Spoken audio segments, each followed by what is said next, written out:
il y a des artistes qu'on entend. Et puis, il y a ceux qu'on ressent. Tiga, c'est cette énergie, ce feu intérieur qui refuse de s'éteindre, même dans les tempêtes. Il n'a peut-être pas eu le parcours le plus lisse, ni la reconnaissance immédiate des puristes, mais il a quelque chose d'encore plus rare, la détermination de ceux qui refusent de disparaître. Rares sont ceux qui, après être tombés, reviennent plus forts, plus affamés, plus vivants.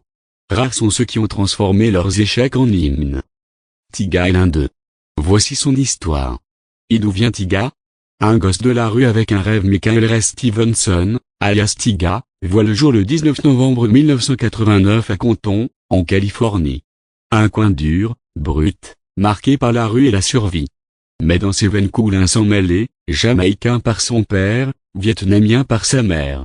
Une identité riche, multiculturelle, qui va influencer son style, sa vibe, son regard. Très jeune, il quitte Compton pour Gardena, une banlieue un peu plus calme, mais le décor reste le même, la débrouille, les rêves, et la musique comme seul échappatoire. C'est en regardant MTV, en écoutant Eminem, Lil Wayne, Cameron, que l'étincelle naît. De le décollage, de l'ombre à la lumière à ce début, Tiga est un gamin affamé, déterminé à se faire entendre. Il balance ses premiers sons, autoproduits, il rappe dans les rues, sur YouTube, partout où il peut. Son cousin, Travis McCoy, l'aide à entrer dans les cercles. Puis vient le premier grand tournant, son album non introduction en 2008. Pas encore un raz-de-marée, mais une carte de visite sérieuse. Il tape dans l'œil de Lil Wayne, qui le signe sur Young Money, le label du moment. Et là, tout s'accélère. 3 à l'explosion, Tiga entre dans la légende 2012. Le monde entier découvre le nom de Tiga. Son album Careless World, Rise of the Last King cartonne. Et puis surtout, il y a ce morceau. Rack City. Un beat minimaliste, un flow irrésistible, un refrain obsédant. Résultat, un tube planétaire. Numéro 7 au Billboard Hot 100. Des millions de vues, des millions de fans. L'album enchaîne les hits. Faded avec Lil Wayne. Still Going avec Drake. Far Away avec Chris Richardson. Tiga est partout.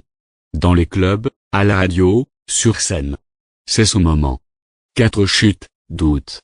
Mais jamais vaincu. Mais dans le monde du rap, le succès est une lame à double tranchant. Après Hotel California, le buzz retombe un peu. Des conflits avec Young Money, des projets moins bien accueillis. Certains commencent à dire que Tiga a fini. Mais ils oublient une chose. Ils oublient que Tiga n'est pas un rappeur de mode. C'est un survivant. Et comme tout bon combattant, il prépare son retour.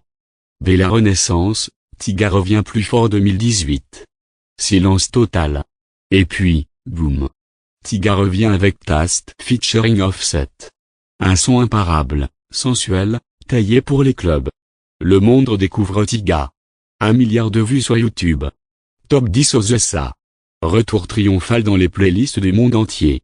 Et ce n'est pas un coup de chance, il enchaîne avec Swish, Deep, le Contigo avec DJ Snack et J Balvin. Tiga est redevenu incontournable. Sans l'aide d'un label majeur. Sans force extérieure. Juste lui, son art, et son feu intérieur. Si l'homme derrière le nom Tiga, ce n'est pas qu'un rappeur. C'est aussi un père, un entrepreneur, un homme qui a appris à vivre avec la célébrité. Il a eu un fils avec Blac Chyna, a fait la une des tabloïds avec sa relation ultra médiatisée avec Kylie Jenner. Mais il ne s'est jamais laissé réduire à ses relations. Il lance sa propre marque, Last King, s'investit dans la mode, le lifestyle, les réseaux. Il comprend son époque. Il vit avec son temps, sans jamais perdre son essence. Conclusion, Tiga, le tigre du rap américain. Tiga, c'est l'exemple parfait que le succès, ce n'est pas une ligne droite. C'est une route sinueuse, faite de bosses, de virages, de descentes. Mais aussi de remontées incroyables. Il a connu les projecteurs. Puis l'oubli. Puis la gloire à nouveau. Il a été critiqué, moqué, enterré trop tôt. Mais il a toujours répondu de la meilleure façon, en musique. Et si tu veux savoir ce que signifie tenir bon quand le monde te tourne le dos, regarde le Tiga. Parce qu'un tigre ne miaule pas. Il rugit.